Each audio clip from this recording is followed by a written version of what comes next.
Hello everyone. सो आज हम start कर रहे हैं क्लास 6 साइंस है, जो चैप्टर नंबर 9 है आपका, living organisms and there surroundings. इसको हम कंटिन्यू करेंगे आगे, ठीक है। तो इसमें क्या करेंगे, हमने मेन 2 टाइप्स ऑफ हैबिटेट पढ़े थे, टेरेस्ट्रियल हैबिटेट और एक्वेटिक हैबिटेट। टेरेस्ट्रियल हैबिटेट वो था जो लैंड के ऊपर था और एक्वेटिक हैबिटेट वो था जो पानी के अंदर था, ठीक है। तो यहाँ पे हम आज डिस्कस करेंगे डेजर्ट हैबिटेट के बारे में कि कैसे वहाँ पे जो प्लांट्स है या एनिमल्स हैं वो वहाँ पे कैसे रह पाते हैं, क्योंकि वहाँ पे काफ़ी ज़्यादा जो है गर्मी होती है, ठीक है। तो डेजर्ट हैबिटेट की बात करेंगे। सब examples of desert habitat of some examples of adaptation of living beings in the desert are as follows. तो हम देखेंगे जैसे एडेप्टेशन इन कैमल, कैमल कैसे अडेप्ट करता है वहाँ पे डेजर्ट में। A camel shows many adaptations which help it, ठीक है। कैमल जो है वो शो करता है, a camel shows many adaptations which help it to live in the hot desert. तो डेजर्ट में कैमल के अंदर बहुत सारी जो हैं वो शो करता है एडेप्टेशंस जो हेल्प करती है उसको वहाँ डेजर्ट में रहने में, ठीक है। अब देखिए सबसे पहली बात करेंगे, the padded feet of camels help it easily walking on the sand. उसके जो पैर होते हैं, किसके, जो कैमल के पैर होते हैं वो थोड़े पैडेड फीट की तरफ, मतलब पैडेड मतलब पंजे की तरफ खुले हुए, ठीक है, जैसे मतलब खुले हुए होते हैं नीचे से, क्योंकि जो आपने पढ़ा होगा कहीं पे भी कि जब किसी चीज़ का सरफेस एरिया ज़्यादा होता है तो वो सैंड के अंदर फिर उतना ज़्यादा नहीं डूबता है, ठीक है ना। तो द पैडेड फीट, एक तो उसको हेल्प करते हैं, जो पैडेड फीट होते हैं वो उसको हेल्प करते हैं किस में, पैडेड फीट जो हैं वो उसको हेल्प करते हैं उस सैंड में चलने में, क्योंकि उसके जो पैर हैं वो क्या हैं, थोड़े पैडेड टाइप हैं, खुले हुए हैं नीचे से, तो इसलिए वो ज़मीन उस रेत के अंदर नहीं जाते हैं और वो आराम के साथ वहाँ पे चलता है। अगर दूसरे चीज़ की बात करेंगे, a camel has long I lashes. Camel की जो हैं वो लंबी आई लैशेज़ होती हैं जो प्रिवेंट करती है उसको, जो बचाती हैं the sand from getting into its eyes. तो कैमल जो है उसमें अगर हम देखेंगे, कैमल की जो आई लैशेज़ होते हैं, आई लैशेज़ मतलब जो पलकें होती हैं, ठीक है, जो आइज़ के ऊपर बाल होते हैं उनको आई लैशेज़ बोलते हैं, जो पलकें होती हैं वो बहुत बड़ी होती हैं, ठीक है, वो लंबी होती हैं, और उसकी वजह से क्या होता है कि उसको जो जैसे रेत उड़ती है वहाँ पे रेगिस्तान में, तो डेजर्ट में जो रेत उड़ती है वो उसकी आइज़ में नहीं जाती है, ठीक है ना, तो वो उसको वहाँ पे कवर अप कर लेती हैं। तो अब अगर हम यहाँ पे बात करेंगे, यहाँ पे जो थर्ड एडेप्टेशन वो शो करता है वो है, a camel can a camel can, ठीक है, a camel can drink lots of water. Camel जो है वो बहुत सारा पानी पीता है, ठीक है, एट वन गो, ठीक है, एक ही बार में बहुत सारा पानी पीता है, and can go on for many days without drinking water. और जो है वो बहुत दिनों तक, मतलब 5-6 दिनों तक वो अगर पानी नहीं भी पिएगा तब भी वो वहाँ पे ज़िंदा रह पाता है। उसका कारण क्या है, उसका कारण ये है कि द कैमल प्रोड्यूसेस ड्राई डंग। जो कैमल प्रोड्यूस करता है ड्राई डंग का मतलब तो जो गोबर वो डालेगा उसमें पानी बिल्कुल भी नहीं होता, वो ड्राई होता है, और very little urine in order to conserve water. और जो कैमल होता है वो उतना ज़्यादा जो है यूरिन नहीं करता है, क्योंकि वहाँ पे अगर वो ज़्यादा यूरिन करेगा तो उसका जो पानी है, वो जो वाटर उसने पिया होगा वो जल्दी ख़त्म हो जाएगा। इसलिए ये भी अडेप्टेशन शो कर रहा है, कौन, कैमल, ठीक है, कैमल ये वाली अडेप्टेशन भी वहाँ पे शो कर रहा है, ठीक है ना। तो उसके बाद हम बात करेंगे इस स्मॉल क्रीचर्स जो वहाँ पे होते हैं डेजर्ट में, वो किस तरीके से वहाँ पे रहते हैं। Small creatures living in deserts have hard scales on their body which help in preventing the loss of water, ठीक है, loss of water due to heat. तो अब क्या होगा यहाँ पे अगर हम देखेंगे तो जो स्मॉल क्रिएचर्स होते हैं, वो छोटे छोटे जो क्रिएचर्स वहाँ पे हैं, जैसे रैट है, स्नेक है, या बाकी जो बर्ड्स होंगे या कुछ छोटे छोटे जो एनिमल्स होंगे, उनकी जो बॉडी है वो हार्ड होती है, ठीक है, वो उनकी बॉडी जो होती है वो हार्ड होती है, वो सख्त होती है, और जो प्रिवेंट करती है, जो बचाती है उनको लॉस ऑफ वाटर। मतलब जब गर्मी होती है तो हमें बहुत ज़्यादा पसीना आता है, लेकिन उनको वहाँ पे उतना ज़्यादा पसीना नहीं आता है, ठीक है ना, ठीक है। तो उनको वहाँ पे उतना ज़्यादा पसीना नहीं आता है, जिसके कारण वो जो पानी है वो उनके अंदर ही रहता है। So these creatures usually hide in the shadow, ये जो क्रिएचर्स हैं ये क्या करती हैं, ये दिन को शैडो के नीचे रहते हैं, किसी शैडो के नीचे during day time and come out during night, या तो रेत के अंदर जाते हैं, ठीक है, जैसे अगर चूहे की बात करेंगे या जो स्नेक होंगे उनकी बात करेंगे, तो दिन के टाइम में चूँकि वहाँ पे बहुत ज़्यादा गर्मी होती है, इसलिए वहाँ पे क्या होता है कि वो ज़मीन के अंदर मतलब होल्स खोदते हैं और उनके अंदर रहते हैं दिन को, ठीक है, बहुत डीप नीचे। और उसके बाद क्या होता है कि जब शाम का वक्त आता है, चूँकि रेत में एक ऐसी प्रॉपर्टी होती है जो दिन को काफ़ी ज़्यादा गर्म होती है और रात को बहुत सर्द हो जाती है, तो वो फिर शाम के वक्त वहाँ पे निकलते हैं, ठीक है। अब है एडेप्टेशन इन डेजर्ट प्लांट्स। तो एडेप्टेशन इन डेजर्ट प्लांट्स की अगर हम बात करते हैं, एडेप्टेशन इन डेजर्ट प्लांट्स, ठीक है, तो एडेप्टेशन इन डेजर्ट प्लांट्स में अगर हम देखेंगे एडेप्टेशन इन डेजर्ट प्लांट्स, तो डेजर्ट प्लांट्स जो पहला है, डेजर्ट प्लांट्स है वेरी डीप रूट्स। किस तरीके से जो है डेजर्ट प्लांट्स वहाँ पे अडॉप्ट कर पाते हैं, कहाँ पे, डेजर्ट में, ठीक है। तो सबसे पहले बात करेंगे डेजर्ट प्लांट्स जो हैं have very deep roots so that they can access water from great depths. तो डेजर्ट प्लांट्स के जो रूट्स होते हैं वो काफ़ी ज़्यादा डीप होते हैं, जिसके कारण, ठीक है, देखो उनके जो रूट्स होते हैं वो काफ़ी डीप होते हैं, जिसके कारण क्या होता है कि वो बहुत ज़्यादा पानी मतलब एक्सेस वाटर, जो वाटर है उसको एक्सेस करते हैं कहाँ से, डेप्थ से, क्योंकि रेत की जो बहुत नीचे डीप में अगर डेप्थ में जाएंगे तो वहाँ पे पानी मौजूद होता है और वो वहाँ से वाटर को, ठीक है, गेन करते हैं, ठीक है, वहाँ से वाटर को एक्सेस करते हैं। उसके बाद अगर देखेंगे हम तो leaves of some desert plants, कुछ डेजर्ट प्लांट्स के जो लीव्स होते हैं are modified into spine like structures. तो उनमें पत्ते आपको बहुत कम दिखेंगे, जैसे कैक्टस आपने देखा होगा, ठीक है। तो बहुत सारे जो वहाँ पे प्लांट्स हैं उनमें जो है पत्ते नहीं होते हैं, वहाँ पे स्पाइन लाइक स्ट्रक्चर्स होते हैं। स्पाइन का मतलब है वहाँ पे कांटेदार वो आपको मिलेंगे।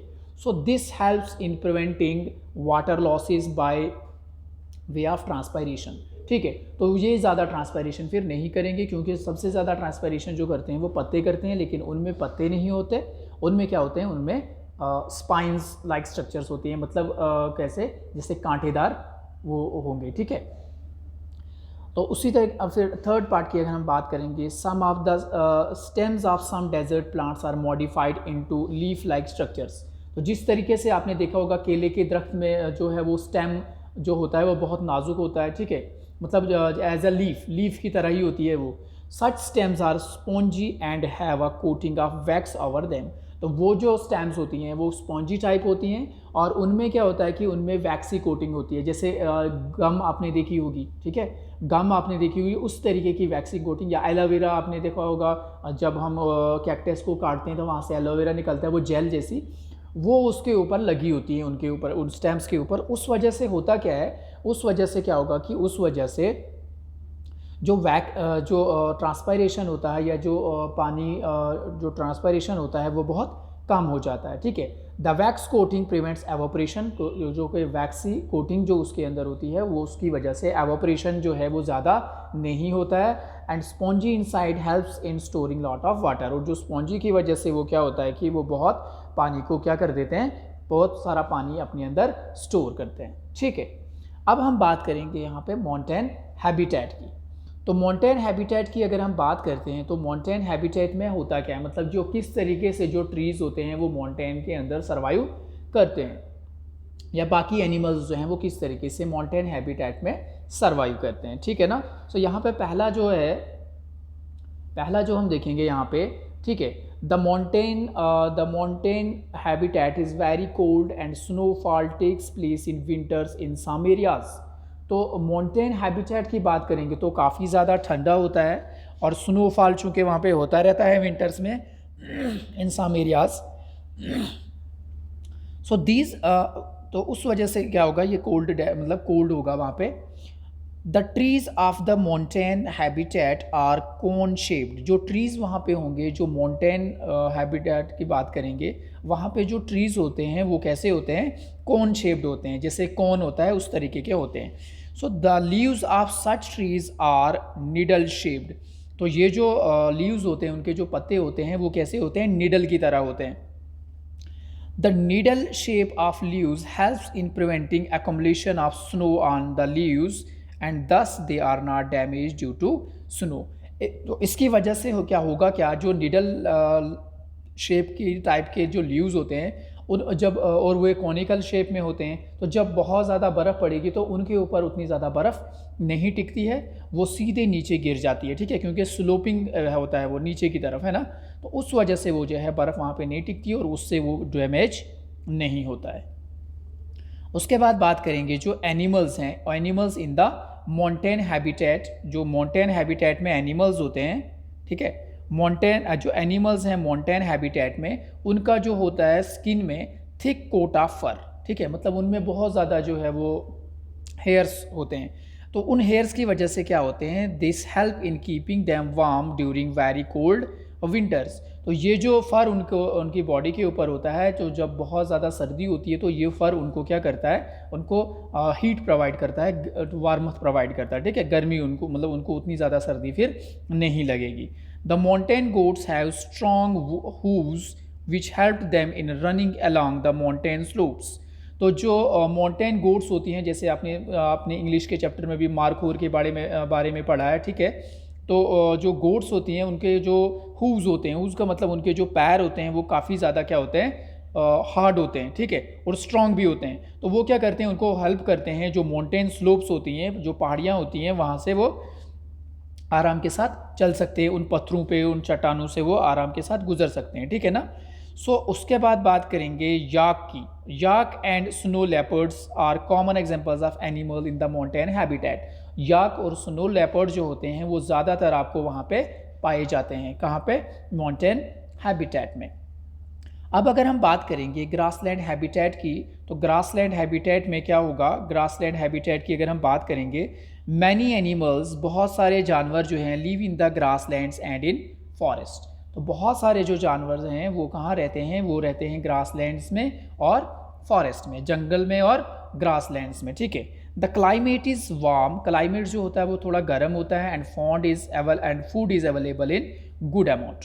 और जो खाना होता है वो उनको अच्छे अमाउंट में मिल जाता है, मतलब हर एक प्रीडेटर को खाना अच्छे से मिल सकता है। क्यों, but because of heavy population, ठीक है, इसलिए क्योंकि वहाँ पे पॉपुलेशन जो है वो बहुत ज़्यादा होती है, क्योंकि ये जो ग्रासलैंड एरिया है या फॉरेस्ट एरिया है, यहाँ पे जो है वो सूटेबल क्लाइमेट होता है हर एक के लिए, इसलिए वो जो जितने भी एनिमल्स होते हैं उनकी सबसे ज़्यादा जो पॉपुलेशन होती है वो इसी ग्रासलैंड हैबिटेट में और फॉरेस्ट में होती है।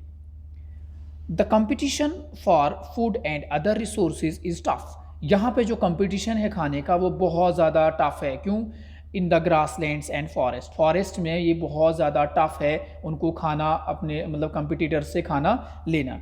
Late us take the example of some animals to understand adaptation for grasslands. तो अब हम कुछ एग्जांपल्स पढ़ेंगे आपको ये, ताकि आपको समझ आएगा कि किस तरीके से उनको मुश्किल होता है खाना लेना, ठीक है, अपने लिए खाना प्रोवाइड, मतलब जो खाना उन्होंने खाना होता है वो किस तरीके से करेंगे, ठीक है।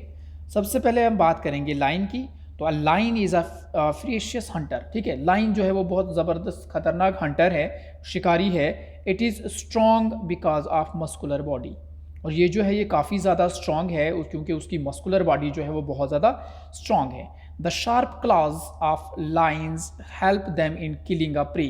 जो शार्प क्लाज होते हैं, क्लाज का मतलब होते हैं जो उसके पैर होते हैं, पंजे जो होते हैं वो क्या होते हैं, वो बहुत ही शार्प होते हैं, बहुत ही तेज़ होते हैं, और वो प्रे का मतलब होता है शिकार, तो वो अपने शिकार को एकदम से क्या करता है, किल कर देता है, मार देता है। These claws retract inside when they are running and thus a lion can walk without making a noise। और ये जो क्लास होते हैं इसके, ये क्या होते हैं कि ये जब वो चलता है, जब वो दौड़ता है शिकार करने के लिए, तो ये जो है वो क्या होता है, ये रिट्रैक्ट करते हैं अंदर की तरफ, ठीक है, इसलिए वहाँ पे शोर नहीं होता। लेकिन जब भी वो जंप करेगा उसके ऊपर जो इसको उसने पकड़ना होगा, तो वो फिर उस टाइम वो जो है क्लास वो बाहर आ जाते हैं, ठीक है। आपने देखा होगा लाइन के जो पैर होते हैं उस पर भी क्या होता है कि वो जो नेल्स वगैरह, नेल्स जैसे होते हैं बहुत बड़े बड़े, वो भी उस वजह से क्या होता है कि वो उसको पकड़ देता है, एकदम से जकड़ देता है अपने शिकार को। Of line is a pale yellow which mixes with the colour for dry grasses and rocks. The colour of the line is a pale yellow. Colour जो होता है उसका थोड़ा येलो येलो कलर का होता है, मतलब उसी कलर का होता है जिस तरीके से ग्रासेस का कलर होता है, ड्राई ग्रास का कलर, और उसको उसके अंदर अच्छे से रह पाएगा, ठीक है, ताकि उसको कोई और जो जानवर है उतना ज़्यादा जज नहीं कर सकता और इसलिए वो आराम के साथ वहाँ पे प्रे कर सकता है, ठीक है। दस the body colour of the line helps it in hiding from its prey. तो जो उसका बॉडी कलर है उसकी वजह से ही जो लाइन है वो क्या करेगा, उसको हेल्प करेगा, अपना जो उसने शिकार करना है उसको हेल्प करेगा उसको शिकार करने में, ठीक है। कौन? बॉडी जो उसकी है, जो कलर है, और जो उसके पंजे हैं, ठीक है, उससे भी वो बॉडी मतलब जो एनिमल्स बाकी जिसका उन्होंने शिकार करना है उसको भी अच्छे से पकड़ लेता है, ठीक है ना। उसके बाद बात करेंगे टाइगर की। तो टाइगर की अगर हम बात करते हैं तो टाइगर जो है, a tiger is a good hunter as a lion. जैसे लाइन गुड हंटर है वैसे ही टाइगर भी बहुत अच्छा हंटर है, ठीक है, शिकारी है। The black stripes on the body of tiger look like grasses to its prey. तो जब वो कहाँ जो टाइगर होता है, जो चीता होता है, वो कहाँ पे होता है, जो टाइगर अगर उस ग्रास लैंड में होगा कहीं पे, तो ग्रास का और उसकी जो स्ट्रिप्स होती हैं वो मैच करती हैं, और वो जो जिसका उसने शिकार करना होता है उसको वो मतलब अच्छे से नहीं दिखता है, इस वजह से वो उनके ऊपर एकदम से शिकार कर सकता है, ठीक है। उसके बाद बात करेंगे डियर की। So a deer is a fast runner. Deer भी बहुत तेज़ दौड़ता है। It can sprint very fast to save its life from a predator. तो अपने शिकारी से ये भी बच जाता है। कैसे? अगर ये बहुत मतलब जब ये बहुत ज़्यादा तेज़ दौड़ता है तो अपने शिकारी से बच जाता है। A deer has very good hearing ability which helps it in hearing the steps of an approaching predator. तो जो डियर होती है उसमें एक बहुत सेंसिटिव जो होता है वो हियरिंग होती है। हियरिंग एबिलिटी उसकी बहुत ज़्यादा है, वो एकदम से मतलब अगर थोड़ी सी भी आवाज़ होगी तो वो एकदम से उसको सुन लेती है। तो जब वो सुनती है मतलब वो अपनी प्रीडेटर जो उसको शिकार करने के लिए आया होता है उसको, उसकी वजह से क्या होगा उसको, तो वो उसकी जो आवाज़ है वो सुन लेती है और वहाँ से भाग जाती है, ठीक है। उसके बाद क्या है, उसके बाद है कि the eyes of the deer, जो डियर की आइज़ होती हैं, ठीक है, जो डियर की आइज़ होती हैं, the eyes of the deer are of on the side of its head, वो उसकी हेड की साइड्स पे हैं। So the position of a deer's eyes helps it in seeing a predator coming from behind. तो उसकी वजह से क्या होता है, उसको ये भी पता चलता है कि उसके पीछे से कौन सा मतलब प्रीडेटर कौन उसको शिकार करने कौन आ रहा है, उसको एकदम से उसके साथ पता चल जाता है, ठीक है ना। सो नेक्स्ट वीडियो में हम बात करेंगे फिर सम एक्वाटिक एनिमल्स की, ठीक है। सो आई होप आपको ये जो है वीडियो जो हमने बनाया आज लेक्चर, ये आपको समझ आया होगा, ठीक है। सो मैंने आज जो वीडियो इस पे बनाया है, ये इसलिए मैंने लेक्चर इस पे बनाया है ताकि आपको मतलब जो आपका जो सिलेबस बचता है वो थोड़ा जल्दी ख़त्म हो जाए, क्योंकि बोर्ड पे हम उतना ज़्यादा नहीं लिख सकते, इसलिए मैंने यहाँ पे आपके लिए नोट्स बना के ये वीडियो बनाया है। तो आई होप आपको ये समझ आया होगा। So thank you.